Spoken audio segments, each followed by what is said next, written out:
বৃহস্পতিবার সন্ধে ৬টা নাগাদ গাজল ব্লক প্রাঙ্গণ অন্নদা শঙ্কর সদনে গাজল উৎসব ২০২৫ এবং সিধু কানু বিরসা জিতু প্রাক প্রারম্ভিক পর্বের প্রদীপ জ্বালিয়ে শুভ সূচনা অনুষ্ঠিত হয়। এই প্রাক প্রারম্ভিক শুভ সূচনা অনুষ্ঠানে উপস্থিত ছিলেন গাজল ব্লকের বিডিও সুদীপ্ত বিশ্বাস, পঞ্চায়েত সমিতির সভাপতি মোজাম্মেল হোসেন, এই অনুষ্ঠানের সম্পাদক অরবিন্দ ঘোষ সহ অন্যান্যরা।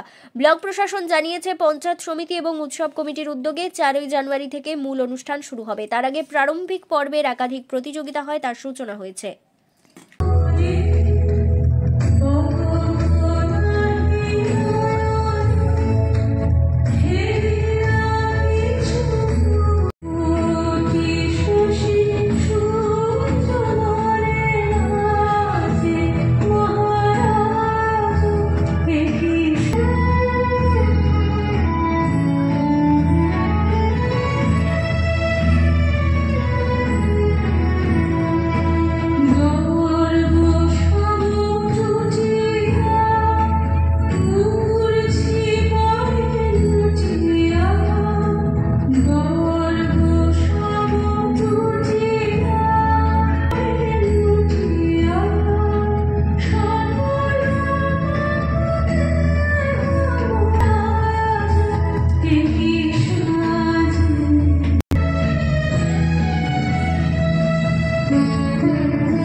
গাজল পঞ্চায়েত সমিতির উদ্যোগে প্রতি বছর নয়, এবারও 34তম গাজল উৎসবের 2025-এর প্রাক প্রারম্ভিক আজকে সূচনা হলো, তার উদ্বোধন করা হলো।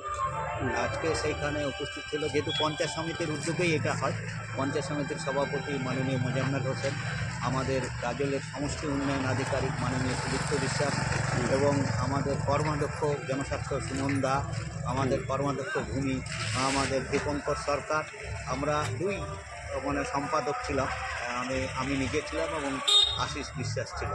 এবং এটা প্রতিবারের নয়, এবারও আমরা প্রতিবার যেমন করি অন্নদা শঙ্কর প্রাক প্রাথমিক হিট যে প্রতিযোগিতা, সেটাই আজকে শুভ সূচনা করা হয়। আপনার নাম, আপনার কোন পদে রয়েছেন? আমার নাম হচ্ছে অরবিন্দ ঘোষ, গাজল উৎসব কমিটির 2025-এর সম্পাদক। ঠিক আছে।